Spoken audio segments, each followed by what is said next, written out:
يا رسول الله يا حبيب الله يا رسول الله يا حبيب الله.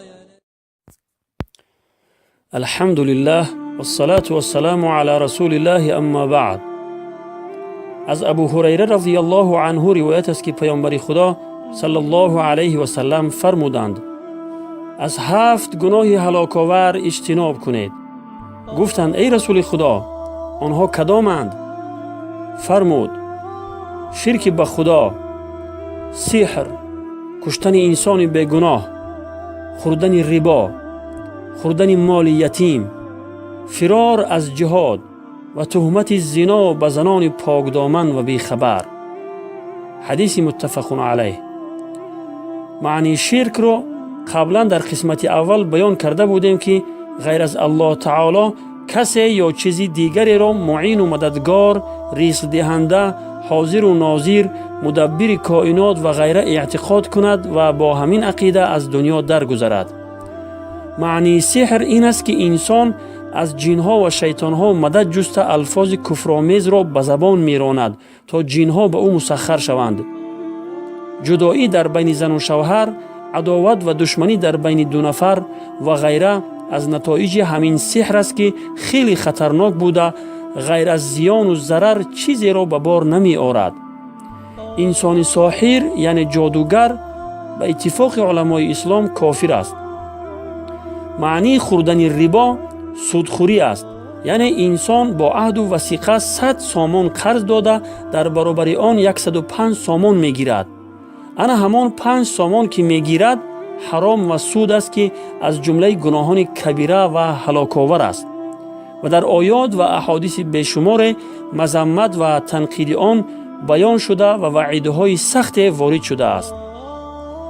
متاسفانه این 7 گناه هلاک‌آور در بین مسلمانان امروزه خیلی رواج یافته است که گناه بودن آن هم از هوش و حواس مردم مسلمان ما رفته است.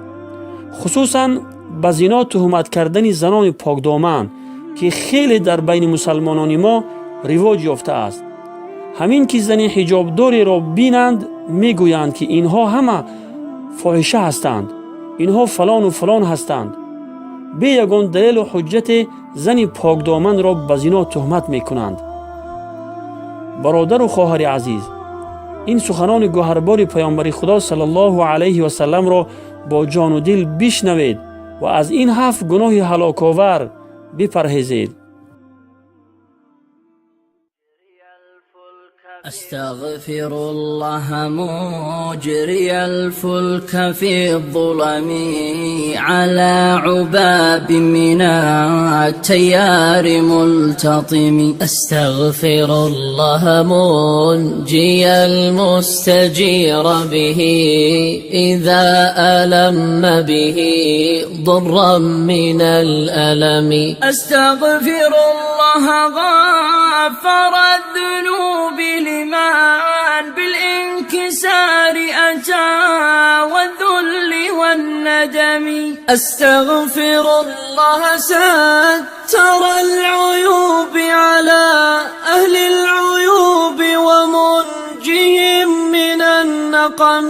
أستغفر الله مما قد جنته يدي من الخطايا وما قدمت بالقدم. أستغفر